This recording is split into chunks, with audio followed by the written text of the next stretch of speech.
Welcome to the JAMODI podcast. We are all surrounded by amazing coaches and leaders. So let's get an inside look at not just what they do, but how they do what they do. After all, becoming the best versions of ourselves is JAMODI, just a matter of doing it. The JAMODI podcast is powered by Sideline Interactive. Sideline Interactive is the leading manufacturer for high-quality, innovative scoring tables and LED video display boards that help coaches and schools bring more excitement to fans, create huge fundraising opportunities, and make their jobs easier. Visit sidelineinteractive.com to check out their amazing products. I don't get to talk to skill coaches much on here, so this is unique. I believe that high school coaches should still, in a way, be skill coaches for their players, or put them in, give them opportunities throughout the season to enhance their skill, not just all team. Right. What kind of reminder would you give to high school coaches that in season, out of season, are trying to do some skill stuff with their players? I think you need to take the approach of, look, you have a very limited amount of time. It's not the NBA where you can come back at night, you have practice facilities and all that stuff. Well, going to some of these Texas schools, you might have a few practice facilities. There's some great money in some high school programs. But right. The way that I would do it, Matt, is like have something that you want to accomplish. So like if most coaches will have at least one court, two to six baskets, whatever. So like either perimeter post, or if you got 3 baskets that you could use, point guard, wing, post, and have something that you want to accomplish. So meaning like for point guards, say, I need them to be able to finish with their weekend. So let's spend, if I have an hour practice, let's spend a few minutes a day shooting. Like I think everybody needs to get shots up, right? But I think then you could do another 5 to 7 minute segment on, okay, let's do a specific skill for 5 to 7 minutes straight, where we're not doing 8 things in 7 minutes. We're going to do one thing in 7 minutes. And so like weekend finishes. All right. Post players, they need to be able to, really be good at hook shots, like jump hooks in the paint. So like for 7 minutes, the point guards are going to do nothing but weekend finishing. The bigs are going to be doing nothing but jump hooks over either shoulder. And the wing players are going to really work on driving it, one dribble either direction, but I want to really focus in on not driving without traveling. So, I read some things on the San Antonio Spurs used to do this thing called, actually the Atlanta Hawks got it from San Antonio. It's called vitamins, right? Like, so, and I think it's a really important thing. I've really developed a liking towards it, where they would work on one specific thing for like 15 minutes a day, where they thought that instead of sprinkling a few reps on a specific skill over an hour, instead doing 15 minutes of focused work on one thing, that the brain and the body would sort of come to the middle and say, okay, we're going to really learn the skill, instead of like just doing a few reps over an hour. And I really think that if you could really consolidate a 7 or 8 minute period, or 5 to 8 minute period, to one thing, where the player is going to be a lot better, at it. And this is where I put it in. I developed a weekend development program when I was in Dallas, where I didn't think that anybody, coach or player, wanted to work on, weekend. And I said, okay, how am I going to do this?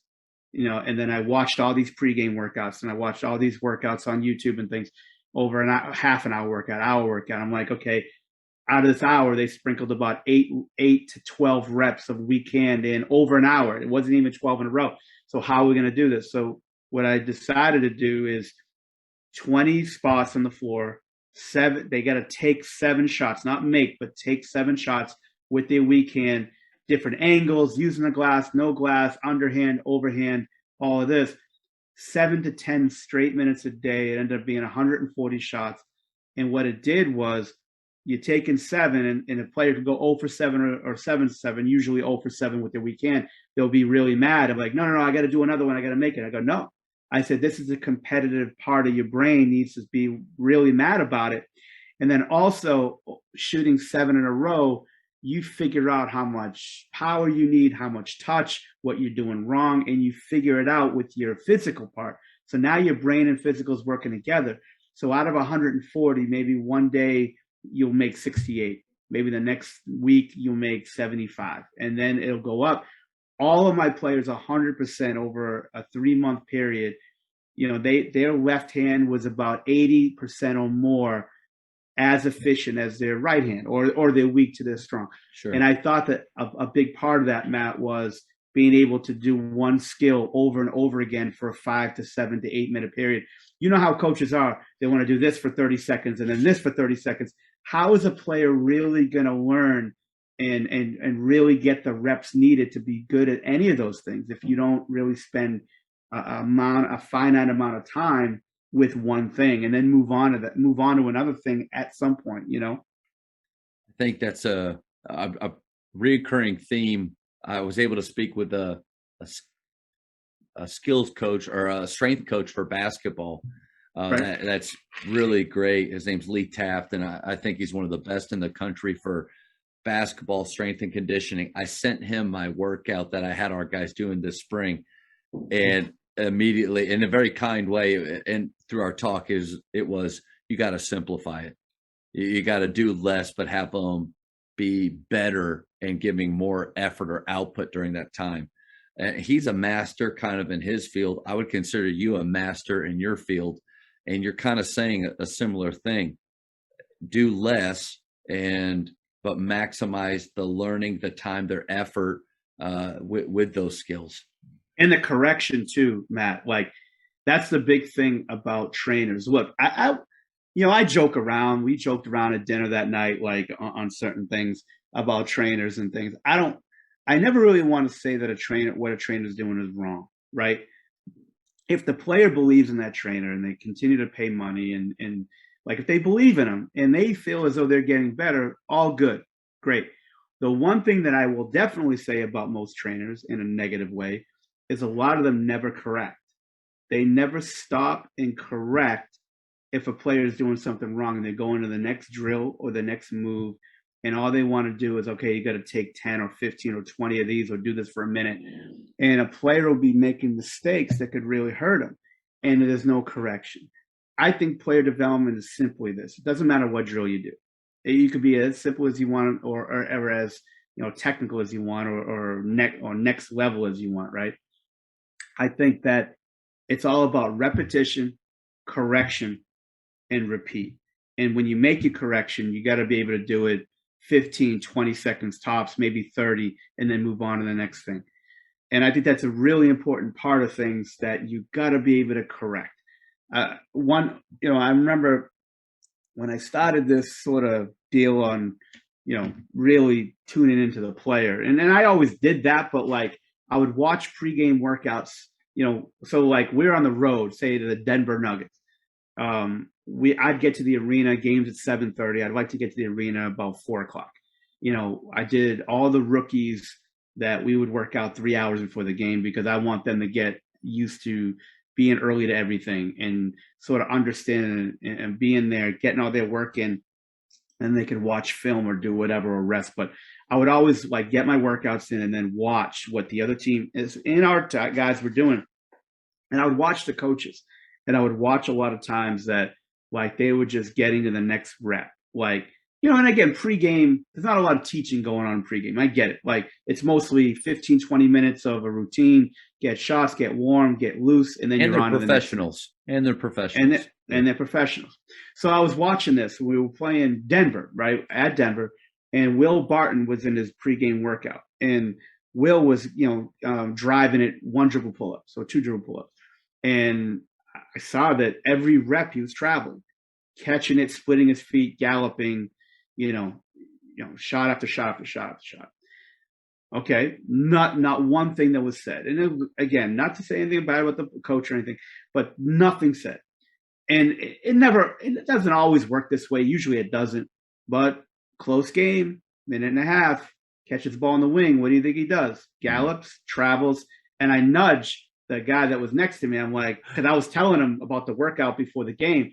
I was like, what did I tell you? Like, all you have to do is say you traveled. You traveled. I always like, I'm not one of those guys who has to talk every rep and all that stuff because players don't want to hear that. But if a player is like really bad with his feet or her feet, I would want to like do a, get a few shots, maybe get 5-6 minutes of catch and drive it, catch and drive it, catch and drive it.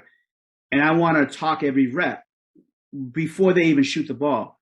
Like no travel, no travel, no travel, travel, travel. So what they do, Matt, is when they hear travel in their body, they could feel how that felt. So now they could, what my goal is on that is A, to clean them up, and B, where they could self-correct in about 2 weeks from now, where they know what a travel feels like, where like, okay, I traveled. Yeah, definitely. So I want to clean that up where I'm like, okay, good rep, travel, good rep, because we're only working on one thing. And I think that's really important, especially if you have a player, which most players are. If you watch film on any high school, college, or pro, a lot of players split their feet on those catch and goes. And I think that that's something that you have to clean up. But I think, again, the coach has to be looking at the player when they're working with them at all times and correct mistakes, being able to make that correction in a short period of time and have that player buy into your tweak or change. And that's another tough dealing with in itself, and having presence to do that. But I think that that's where skill development needs to be. You need to be having your eyes fixated on the player at all times. You've got to be able to correct, as tough of a conversation as that might be sometimes. And then you got to be able to come up with a correction that makes sense to them, that they understand, and they could just go right back on the horse and keep working on it, and then hopefully iron that deficiency out. You mentioned not having to be constantly talking throughout the entire workout. And I feel like that is something that whenever I've gone to watch a player train with another coach or even a select program, and maybe I've even felt like that's an expectation on our end, is that we constantly have to be, chirping and saying something. So I think what I take from that is, say less, but make sure that what you're saying is really important and actually going to help them. Here's my other question, or a stereotype that I hear is, or an unrealistic expectation. Every workout, they should be dripping sweat and tired. And if they're not, they didn't get any work done. What are your thoughts on that idea? If your player's out of shape, of course, that will be it. If a player can't see their own feet when they look down, I think you need to be dripping sweat when you work out. But I don't believe in that at all. I think there are times during the season, Matt, where you need to pump it up a little bit. You need to ramp it up with their conditioning and their activity. But the goal in mind is you want them to get them better, not necessarily get them tired all the time. You got strength coaches for that. They got treadmills for that. You've got ellipticals for that. Just playing in general, just practice and getting up and down the floor 5-on-5. Yeah. Yeah. And I think there is like part of the workout. Like if I was going for an hour, like I would really want them to go hard as heck for like 10 minutes. And we'll do a lot of conditioning, shooting, and things like that. But to me, skill development should be like, okay, let's get your sort of, your kill spots on the floor and work on those. Let's work on your deficiencies, a couple of them where we need to really like clean some things up, travels, balance, could be your shot, could be whatever, right? And then the last 10 minutes, let's really put into your kill spots. Let's work on like getting to your kill spots on sprint type shots and sprint type drills to get you thinking fast and quickly, as well as doing stuff, game speed. Yeah. And then going a little bit tough. But a lot of times during the season, Matt, like, look, like you talk to the strength coach and we're like, look, load management's way high. If you're going to do something, it's going to be low. It's going to be low impact. They might have 8 AAU games they're going to play in a weekend. You work them out on a Monday and you're like, they just played 8 games and now you're going to kill them again. Like, let's get in. Let's get, like I always tell players, like the first 5 or 7 minutes, get your rhythm, let's build up. I remember, Rick Carlisle was like, you know, we're not best of friends, but he knows how to push buttons with players. I remember like we right before training camp we picked up Charlie Villanueva. This is probably like 2015 or so. We picked him up, and Charlie's never been in great shape, but like he wasn't in great shape here either. He was coming off the scrap heap. Like nobody really wanted to sign him for one reason or another. I love Charlie. Charlie's the best, and he was one of my favorite guys I worked with in Dallas. And like, so Carlisle wanted to work him out to evaluate him. First thing he did, no mic and drill, no spots. I want you to do like full court transition threes off the dribble.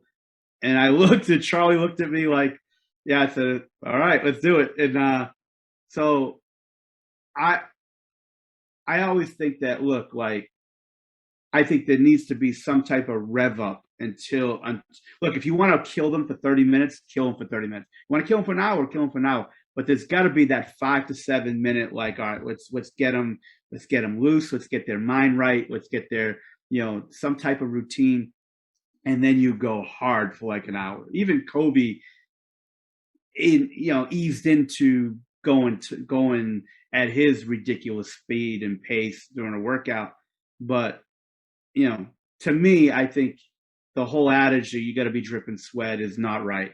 If you're at the end of your summer and you're easing, you really want to make a great statement for training camp or tryouts, yeah, then maybe that's right for the last 10 days or 12 days. But there's a lot of sessions, Matt, where you just want them to focus in on one thing. Like I'd bring a player in and be like, look, let's just focus really good in your 1-2. And I don't care about how hard we go. Let's go for 10 minutes. Let's go for an hour. Let's go for 30 minutes. I don't care. But let's just go at a pace where you're just getting it. You're getting the 1-2. You're getting to feel it. You're getting the rhythm. And then, like, we don't need to go hard every day, because at the end of the day, if I'm working for you, Matt, and I'm working for Faith, and you go, hey, look, Danny really needs to work on his left hand. Well, my goal in mind is when you get him at the beginning of the year or by the end of the year, whatever have you, I want you to come back and say, Danny's left hand was at a 3. Now it's at a 7. You did your job. That's great. That's what I needed. So now if Danny was out of shape and you're like, Mike, we need to get Danny in shape, then yeah, that whole drip and sweat thing is really going to come a lot more than just those workouts where we're not going as hard. But again, the goal in mind is to get them better at certain things. The goal in mind isn't to make them, ready for the decathlon, in most cases, you know what I'm saying? Just such great reminders. I think we're so guilty. I'm just thinking back to maybe even the workout that, to be transparent, that I did with my guys about an hour ago. We walked on the floor, time started, and there's a part of me that just thought, all right, we got to hit it hard right from the beginning, and we got to go through. But so I think for skill trainers that are just starting out, for coaches, no matter how long you've been doing it, I think that message that you shared is huge. The idea of easing them in, getting their flow, getting whatever you want to call it, getting their rhythm up where they feel good about what they're doing, having clarity, like having clarity for what are we actually trying to accomplish, instead of just throwing a bunch of stuff on the wall and seeing what sticks. Just great reminders, man. But the problem, Matt, is too, players and parents don't know the difference. Yeah. They don't know the difference between not necessarily what their coach, but what their trainer is working on. Is it really helping my child at the end of the day? Are they getting better? And they're getting better at the specific things that their coach needs to do to get them to where they want to get to. And they think that going hard or working on specific, like all these moves and things, that might be helping them. Maybe it is, maybe it's not. But I think that, like, players just don't know the difference anyway. A lot of players are just going to do what the coach says, or the AU coach says, or the trainer says, and they're not going to question it. As Look, I always open up a player to say, look, if you have a question of why we're doing something, be respectful about it. Wait till we're done with the specific drill. Like, hey, coach, how is that going to help? Just so I know, not necessarily questioning you, but questioning. All right, how is this going to help? So, because again, you're investing in your career, and or in your craft. I think it is important. But look, not all players or coaches, we're all different, and that's why I'll never question a coach unless they're crossing a line. I never Yeah. really question what coaches do with players, because if that's what you feel as though is going to get your players ready, then you're the head coach. You do what you got to do. I always try to self-evaluate. I always try to say, is what I'm doing really benefiting and helping the player? Can I change something? Because at the end, so all of these players we're working with, they're different. They get different sort of mentality. Yeah. I work with a sports psychologist, Don Coxstein, who's the best I've ever met, and sort of dealing with players on a mental level. And that's where I think I changed my way. I'll tell you what, I said some ungodly things to players when I coached JV back in the 1990s. Like I'd be. You got to apologize to some of those dudes if you see them. No, seriously, because I said some things that would get. Thank God there were no camera phones back then. Yeah. And what happened, and just like any coach, when you're young, like you watch Bobby Knight and you watch all these guys and you emulate that, and then somebody finally gets you. It's funny. Two of my best friends, in basketball at the time, one was an agent named Frank Catapano, who was a lifelong friend. Brooklyn guy, he's 80 years old now. He was in his 60s when he was talking to me.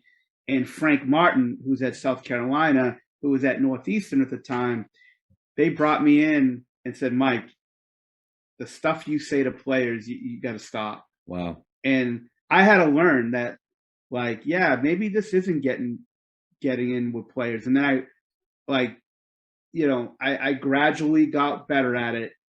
And at times I lost my temper, but then working with DK, Don Coxstein, in Dallas for 6 years, we would talk about this all the time. And it really helped me say, you know what, like, you can get on a player.